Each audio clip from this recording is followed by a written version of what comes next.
Hey everybody, it's Dr. Bridget Young from babyformulaexpert.com coming to you live from Canada actually.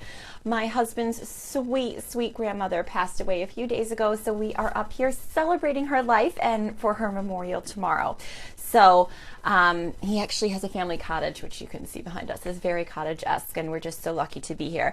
But today, I want to talk to you to answer a question I've received a couple of times about formula preparation safety and the best way to ensure that your formula stays safe. So get your glass of wine and let's get started.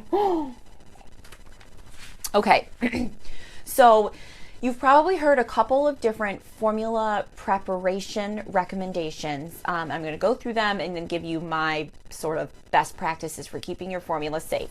The two bugs that you hear about sort of scary like the most are Chronobacter and E. coli.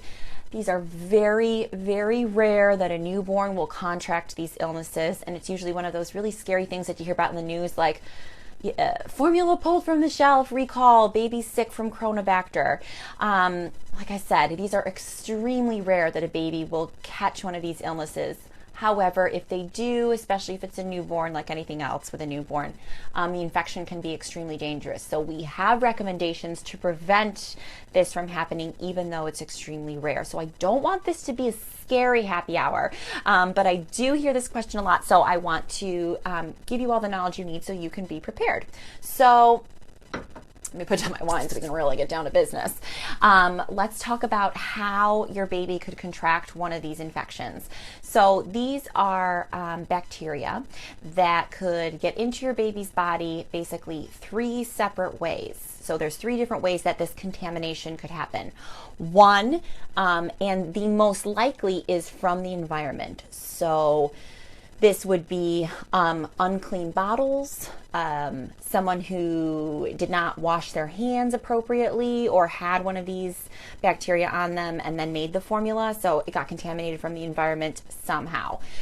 From the formula itself, this is the one you hear about most because it's the sexiest news story, but it is probably the least likely. However, it is theoretically possible that the formula itself could be contaminated, either the powder or like the can somehow. So somehow in the manufacturing process, this bacteria got into the formula. I've got a couple happy hours that go through FDA regulations. I'm not going to recap all those here, but what you do need to know is that infant formula is literally the safest food you can consume in the United States because all of the plants, the manufacturing, all the different steps that occur along the way are very tightly regulated and inspected at least annually. So our government really does try to do a good job of making sure that this type of contamination doesn't happen in the formula itself. And then very lastly, but also not very likely, at least in the US, is the water. If you're using a powdered formula, the water that you use to make the formula could, in theory, become contaminated. So let's go over recommendations and best practices for how to eliminate potential contamination from all three of these areas. So let's start with one, the environment, because like I said, this is probably the most likely place it could happen, but again, remember, very rare. So let's review. These are not new tips. I did say I would have some new tips, and I will, but these are not new. Always wash your hands before you make formula, all caregivers. Always wash bottles and the nipples, every little piece, very well after use. This can be kind of hard with Dr. Brown's, which I like for the gas reduction, but they've got all those little pieces. So be sure not only do you have a bottle brush, but you have one of those nipple brushes, a really tiny one, like finger size, that you can shove into all those really small parts. And then another thing to do is try to sterilize all of your bottles once a week. I would say more, but if you're using bottles, you have a baby. So if I say more than once a week, I know it's just not going to happen. So try to make a part of your routine that every Sunday, every Tuesday, whatever, every X, you get a big pot and you boil all your bottle parts. Or a lot of dishwashers have a sterilized setting or very hot setting, and that will sterilize your bottles too. So every Sunday you run all of your bottle parts in the top rack of the dishwasher. Even if the rest of the dishwasher isn't full, just go ahead and do it for your peace of mind. The other thing that I recommend moms do is get a box of Clorox wipes, you know, the kind that you can just pull out and wipe off the surface, you know, the small section of your counter that you're using to make the formula before you make formula. Because inevitably, you don't realize you do it, but you put the nipple, you put the scoop, you end up putting something down on the counter, and we often forget to wash the counter. So those are actually probably going to be the most likely place your baby may contract this extremely rare infection. So that's what you can do. Wash hands and then try to sterilize basically everything the formula might come in contact with before you make it. So that'll really help and help you with peace of mind. Okay. The next thing is we're talking about the formula itself. Number 2, the formula itself being contaminated. So there's 2 ways that we try to combat this. One is you've probably heard someone say, well, if your baby's under 2 months old, you really should be feeding liquid formula. I mean, you know, the formula that you can buy in the store that's already liquid, either ready to feed or concentrated. I got no problem with this. That's awesome. The only problem is if you can afford it, those things are really expensive. And if you are exclusively formula feeding, like, Lord, I know that is a lot of money. So it's great if you're in a trip. You're going somewhere, you don't want to bring powdered formula, but I mean, average everyday families usually can't afford that if they're exclusively formula feeding. I'm going to back up and just remind everyone that I'm speaking specifically to a U.S. audience who has access to clean water. That being said, the other thing that I want to point out about liquid formulas that most people don't realize is that all liquid formula ready to feed or concentrate is sterile. That's what makes it so safe. It's sterile. But because it is sterile, this means it has no probiotics in it. So, for example, I'm just one I know off the top of my head, like Gerber Gentle. The can has a probiotic in it. Most of Gerber's formulas do. However, if you buy Gerber Gentle ready to feed, even though the label and everything else is identical, it will have no probiotic. So if you're switching back and forth between the powder and the liquid, you're not consistently delivering a probiotic. You're only getting it in the powdered form. So that's something that very few people know and can actually make a difference with your baby's reaction, and you would have no idea why. That's why. So if you want to do a probiotic and you want to use liquid formula, you need to be adding the probiotic yourself. Okay, so let's talk about what to do if you are feeding powdered formula. And I'm going to back up real quick and say everything about the sterilizing of the environment is still very relative to liquid formulas. So if you're feeding liquid formula, you know the formula itself is sterile. That is not going to do you one lick of difference if for some reason you have E. coli that's growing in your bottle nipple. So everything that I talked about with washing of the hands, sterilizing the bottles, you still need to be doing all of that even if you are feeding a sterile formula. Okay, let's talk about water, because most everybody does a powdered formula or will do one at some point. Now there's 2 ways to do sterile water. The first is to buy nursery water. So let's talk about that first. So these are bottles that you can buy usually in the formula aisle. They're basically sterile water, so they're ready to go.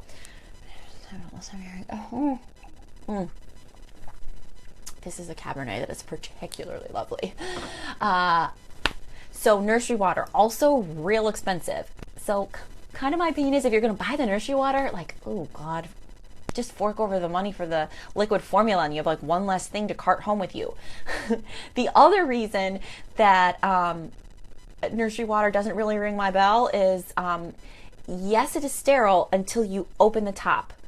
If you work in a hospital or lab environment, you know that things are only sterile until they're exposed to the air, and then they are no longer sterile. So technically, when you bring home nursery water, you open it up, you use that water to make up your bottle of formula. It's a one and done thing. Like, so if you buy a big thing of nursery water, you use it once, now that water is no longer sterile. It's probably not going to become contaminated before you use it again, but technically you should then boil it the next time you need to use it. So that's why nursery bottles are usually so small, because it's stupid to sell a big thing of sterile water because, again, as soon as you use it, it's no longer sterile. But that also means for you that there's potentially a lot of waste there. So boiled water is a much cheaper way to go about things, and I actually prefer it for two reasons. One, boiling is free, and then that will kill any bacteria. And two, you can use boiled water to sterilize your formula. And this is actually what the World Health Organization and most hospitals recommend. So every hospital has a different strategy for minimizing these infections in very susceptible babies, like in the NICU or babies that are already ill. A lot of them do this boiling process. And this is what you do. You boil water. Duh, that's clear. And then, it boils, it bubbles. That's 212 degrees Fahrenheit. Then everything in the water is dead. So good. At least we're starting off with clean water. Then you let the water cool to 158 degrees. Like, why so precise? Well, I mean, actually, I've done research to show that this is the ideal temperature, but in the real world, you just try your best. And at 158 degrees, you mix up your formula. And 150 degrees is this sweet spot where it's hot enough to kill any bacteria that may have somehow contaminated your formula, like Chronobacter can't survive at that temperature, but it has cooled enough that you don't want to just use boiling water because some of the vitamins in formula can begin to degrade at such a high temperature, and you just don't want to start messing with the actual nutritional composition. So 158 degrees is the exact right temperature to preserve the nutritional quality of the formula, but kill bacteria that you're trying to get rid of. So that is, in my opinion, the very best way to go about it because it's free. It sterilizes the formula and the water, and that's enough. But it is a huge pain in the ass. So let's talk about how to do this to do this the best way possible. So how I recommend doing this is get it doesn't have to be a big pot, a pot that would hold enough water to make as much formula as your baby drinks over the course of a day. Boil a bunch of water. So the first time you do this, I want you to fill it, boil the water, actually get a thermometer. Water boils at 212, and that's the temperature while it is boiling and bubbling. So it gets to boil. Turn off the heat on the stove and keep the thermometer in there. Same pot over and over again and roughly the same amount of water. And so, I don't know, let's say 6 minutes go by, you're at 158 degrees. Note how long it took and note how the water looks. Like it's not going to be rapidly bubbling anymore, but it might still have like tiny bubbles coming up from the bottom of the pot. It will probably still be steaming. Like just take a really good mental picture of what does 158 degrees look like in this pot and how long did it take to get there. So then you're going to make up your bottles of formula. Now when you make formula from a powder, the rules for the most safety are you need to feed it to your baby within 2 hours, or once you make it, you immediately put it in the refrigerator and then you have 24 hours to feed it to the baby. So it's really not sitting out at all. So this is what you do. Like say your baby, you're mixed feeding, whatever, I'm making up a number, your baby eats 16 ounces of formula for a day. When you get up in the morning, you do this with your water, you make up your 5 bottles, and then you put 4 of them in the fridge right away and you have your other one to feed. And obviously it's got to cool down quite a bit before you can give it to the baby because 158 degrees is still pretty dang hot. But it will cool before you get to the 2 hours. And then you have your other bottles in the fridge ready to go. They're sterile as you can make them, and then all you have to do is bring them out and warm them up in water to give to the baby. So you don't have to do this boiling of water every single time because we all know ain't nobody doing that. Okay, the last thing is don't kill yourself if you haven't been doing this. I actually, to be honest, don't know anyone who does this. However, this is the recommendation. Everybody should be doing this. And you should be doing this until your baby is 2 months old. So if you have a healthy baby with no, huge complications, it's considered that by 2 months, their immune system and their digestive tract has matured enough that basically they can handle a little bit of exposure to pathogens, which are, bugs that can make you ill. Like you and I are exposed to really nasty bugs all day and our immune system is like, no problem, got it. So by 2 months, you can use just tap water if you're on city tap water that goes through a normal filtration system, to make up your formula, and you don't have to worry about it anymore. It's just those first, 8-ish weeks. If you have a little sick baby who's had autoimmune problems or just immune problems in general, who has maybe been in the NICU or had a long case of illness, so they may be compromised, I'd really love it if you continue to do this sterilization process for a little bit longer, really as long as you feel like your baby may be compromised. And again, hopefully doing this in the morning for the course of the day is going to take a little bit of the burden off of you. And then you have nursery water for, some of us actually have to leave the house at some point if you're going to make formula. If you're going to be gone long enough that you can't just bring a bottle with you, nursery water is perfect. Or maybe that's the perfect time to use pre-made formula or formula concentrate that you make up with nursery water. So you can do this mix and match kind of a thing, as long as you recognize that nursery water is not sterile with multiple uses, and a pre-made formula does not have a probiotic in it. Okay. I hope that was really helpful. I hope that clears up some of the confusion people often have about boiled versus nursery water. The boiling part makes it sterile, which nursery water is. Making up the water hot actually, quote unquote, sterilizes the formula, or making up the formula with hot water sterilizes the formula. So it's actually a better way to go about it, and is free. So lastly, I want to close with some I got my can, we're traveling. I got my can of Earth's Best here that I brought with us. A couple things to try to keep in mind when you are making up your formula. So in general, there's two kinds of formula shaped cans. This is stuff the doctor never talks about, but these little things I think can make a difference. So I worked in a lab for, over a decade now, done a lot of sterile technique kind of a thing. So we do these practices in the lab all the time to make sure our experiments don't go bad. But a baby's health is a bigger deal. If you have more of the canister, like the squarish type, I don't have one with me because we're traveling, that the lid lifts up and stays on. That's great that the lid lifts up and stays on. First, of course, if you're not using formula, close it as soon as possible and keep it closed. If your formula lifts with the lid up like that, and it has the little container with the scoop that holds the scooper, use that. It's actually there for a very important reason. So be sure you always slide it back in and you don't just leave the scoop floating around in the formula. If you don't, if you have a can like this, which, it's probably like half and half, this is how I want you to use it. When you are making up your formula, take off the top, and then if this is a big thing, you have wiped down your surface, remember, you're going to take off the top and you're going to put it on the counter like this, lid down. It's a really common thing to sort of peel off the top and then put it on. But what this does is any germs or anything that are floating around in the air, I'll close this, as I'm talking, like spit particles are coming out of my mouth, there's all kinds of things in the environment that can land on the formula, and then you just scoop them up and dump them back into your formula. So it's best practice to put the lid down, face down. I have washed my hands, so I'm going to put it down on top of my bag here. And then I'm going to show you the formula. The other best thing to do is, can you see this? How I've got the handle of the scoop up. So I have washed my hands. Anytime you are done, you're going to take your scoop and you're going to put the scooper in first and kind of scoop up some formula. So can you see this? Can you see? The lid is sticking, the handle is sticking straight up in the air. This is actually a big deal because a lot of people just dump it in there and then put the lid back on, and then you go to open it up and you're like, where's the scoop? And you're digging around in there. You put in your hand into the formula. Don't do that. Even though you've just washed your hands, our bodies are filthy.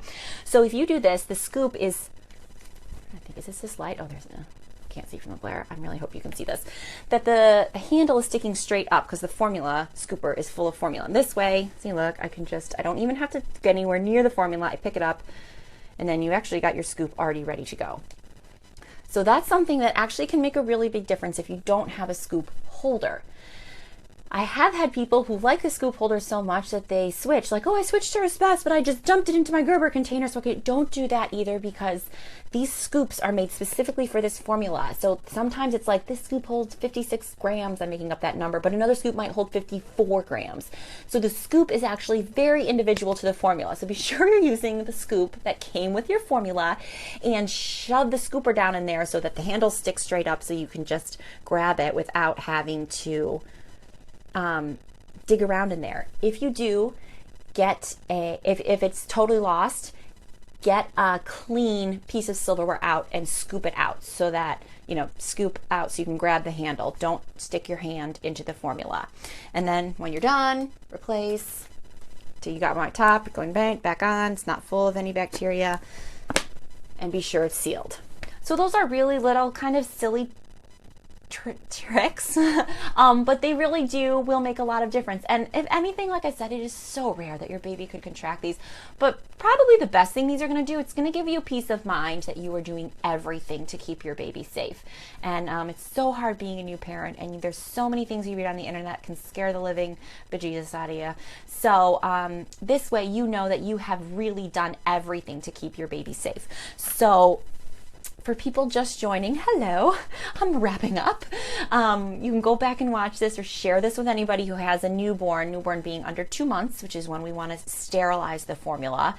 And we're going to go about this by hitting formula sterilization from 3 different angles. The environment, which is you, your hands, the counter, the bottles and nipples, the water by either using nursery water or boiling your own water, and then the formula itself, either by using pre-made formula or making up your formula with water that is 158 degrees. And I shared some tips about how to go about doing that in a way that's actually doable in your real life. So I hope you guys enjoyed this. I hope this helps clear up some of the confusion. If you still have questions, leave them in the comments and I'll be sure to clear them up. And again, feel free to share this with anyone else who is struggling with the difference or maybe spending a ton of money on nursery water. You can probably spend that money better elsewhere and just boil your own water.